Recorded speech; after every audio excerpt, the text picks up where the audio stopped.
I mean, look at the Miami roster at that time. It was Antoine. They had Roll on defense. I mean, their team was stacked. Ken Dorsey.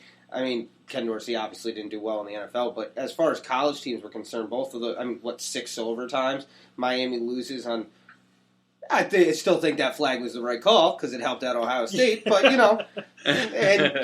that point, Maybe. The Giant needed to go down with Miami. That was a little much. Yeah.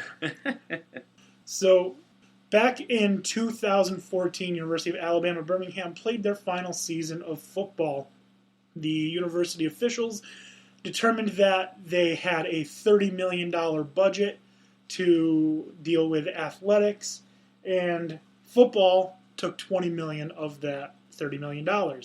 So obviously you shouldn't be spending 2/3 of your athletic budget on one sport when you host a whole slew of other sports. But football is one of the biggest money makers, so there's an argument to be made there. Anyways, after the 2004 season, their football team was shut down. They're going to cease to play. That all changed in 2015.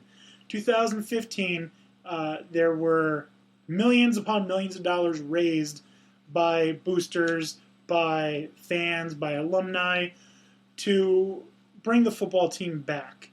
Now, the reason they raised this money is because the projection for how much it would cost to keep the football program competitive and afloat was going to end up being an additional $49 million over a set period of time, in addition to that $20 million a year. So they determined it was unfeasible to keep the football program going. There were 2 other programs that were cut. What were they, Tony? They were rifling and bowling. Which I'm sure combined cost a combined $100 to keep those Sounds teams about going. right. They had to share one ball. That was it. The bowling team? Yeah, the bowling team. They shared one ball. One rifle for the rifling team, too. It's one target. No, it's Alabama. They've all got guns. Yeah. Well, one target makes it hard, because once the person's hit the middle, it could just go through. Yeah. Couldn't keep score. Doesn't just pretend you just got put in the middle, I guess. In addition to the $49 million that it would cost, they would also need to do some serious repairs to the facilities, upgrade facilities, and that would cost another estimated $22 million. So instead of continuing to play football, the school, like I said, shut down the football, the bowling, and the rifling programs. 2015 comes around, and like I said, that money is raised, and all of a sudden it's announced University of Alabama Birmingham will be playing football again in 2017. Well, guess what, gentlemen? It's 2017. What does that mean? We get to see the University of Alabama Birmingham. UAB is back. Thank God.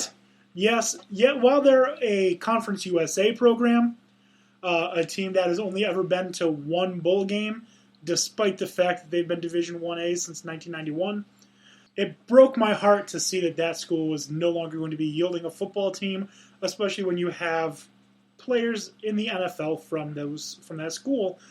Panthers quarterback, not starting quarterback, but a quarterback on the Panthers team, Joe Webb was the quarterback there, and a very successful wide receiver, Roddy White, also is a UAB alum. Now, thankfully, Conference USA had a heart and decided that they were going to allow them to stay in Conference USA to continue the 2017 season. They don't have to go through the FCS. They don't have to play as an independent. They are a full member of Conference USA. And their coach is going to be coaching UAB again, and all is right with the Alabama Birmingham world. Do you guys think that this was a good idea to bring the program back? Well, football's always a good idea in my mind. Budget concerns at the college level are not always an easy thing to solve. They don't get the billions in revenue that the NFL gets and the profit sharing that the NFL does, so they can all stay profitable even if they're in smaller markets. Could you imagine imposing a $750 million moving fee on a college? No. I don't know. I think it's good that they're back, personally. I think the whole thing was silly in the first place. I mean, when they dissolved, they were the first team in 20 years. that had done that in the FCS. Yeah, 1995 Or Pacific. Yeah, it's ridiculous that they would dissolve now, considering that football.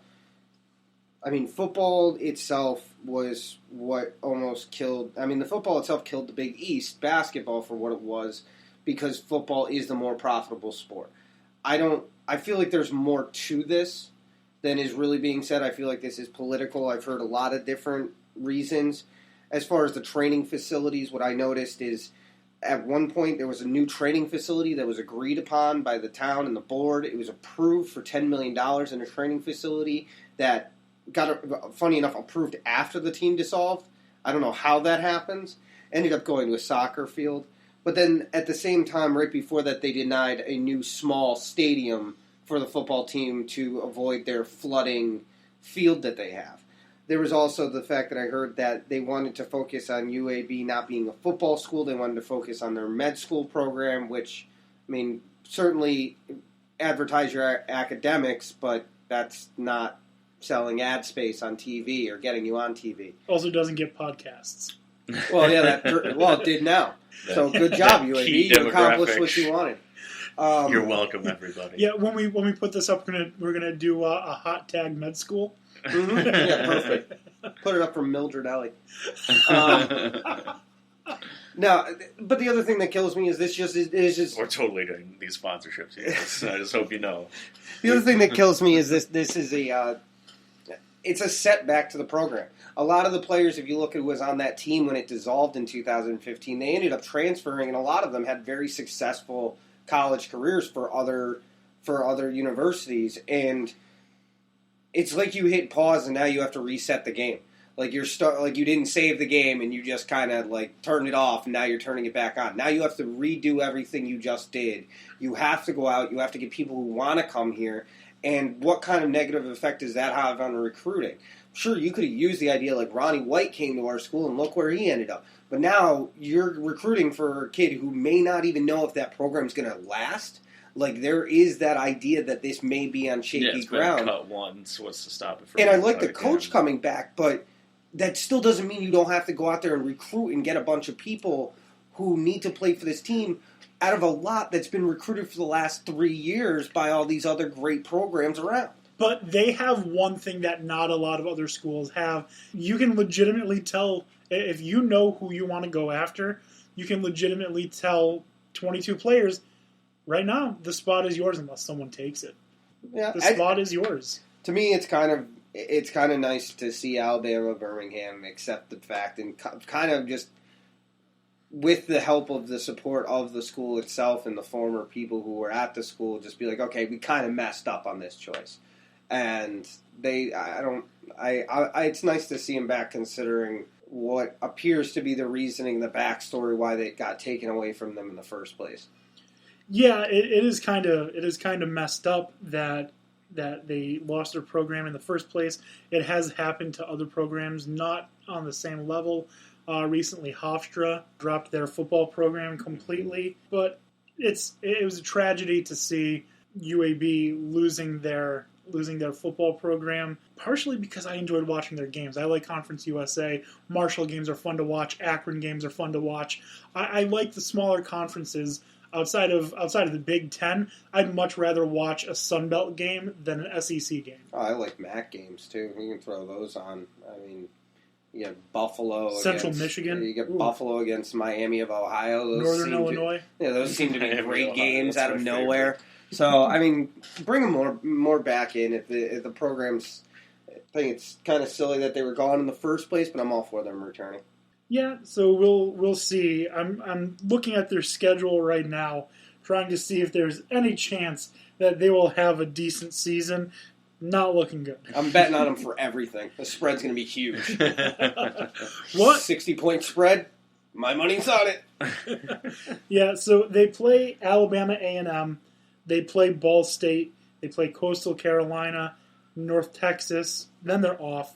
Louisiana Tech. Louisiana Tech is a team to watch. Talking about one of those group of 5 teams, mm-hmm. Louisiana Tech is they were good last year. Yeah, they were good last year. I was rooting for them so hard against Western Kentucky. Didn't happen. Yeah. After that, they play Middle Tennessee. Then they play Charlotte, Southern Miss, Rice, Texas San Antonio, Florida. They play Florida. Well, they're going to get money off of that. And then UTEP. Well, I mean, it's not the hardest schedule in the world coming out the gate. It's not. No schedule was going to be easy here, unless they, played Ivy League teams the whole year. But even that would have been difficult for them in this rebuilding year. But I mean, it's a fair schedule. I mean, Florida, I could see they're probably getting a lot of money from Florida to play that game. Yeah. It seems rather late in the season, in my opinion. Well, the SEC does that every year, and it kills me. It kills me. Auburn, during their perfect season, was not perfect. Was it? Did they go undefeated with Cam Newton? I think they did. Yeah. Yeah.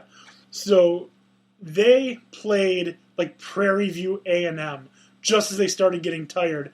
Cam Newton played one quarter. Yeah, see, and that's another reason why I like the Big Ten more than the SEC. Because the SEC puts it out in front. That's great that you're going to get these big games out of the way early. But then towards the end of the year, you can kind of just rest on your laurels and coast. Whereas when it comes to the Big Ten, at the end of the year, it is put up or shut up. The rivalry games are the last week of the season. We want to know who's really got the wherewithal to continue to go on. And that's not even including the fact that afterwards you may have to go to a Big Ten championship and play a game against the team you had a slugfest with earlier in the year. Yeah, that's... you very well, if I'm wrong about Nebraska choking late, Penn State versus Nebraska very well could be a Big Ten championship game that they'll have to play 2 weeks in a row. Yeah, I mean, there's always that possibility. It's going to be an interesting year for sure. So I'm just excited that spring practice is here, even though we're a ways off. We got quite a bit to go, but yeah. But like I said, it's football time. There's going to be a lot of football fun. So we do have one last thing to get to, and that is our This Week in Sports History. It's a fun one this week. On April 2nd, 1986, the NCAA adopted the three-point basket, which was a distance of 19 feet, 9 inches. 1986. The way that changed the game. Yeah. Without that, there'd be no Steph Curry. Yeah, and Butler wouldn't have been in that final against UConn. Or Duke. It's true. All right, guys, thank you so much for listening. If you haven't done so already, make sure you check us out on Facebook, DanDanTony Sports. Check us out on Twitter at DanDanTony. Our email address, DanDanTonySports@gmail.com. Thank you. Have a great night.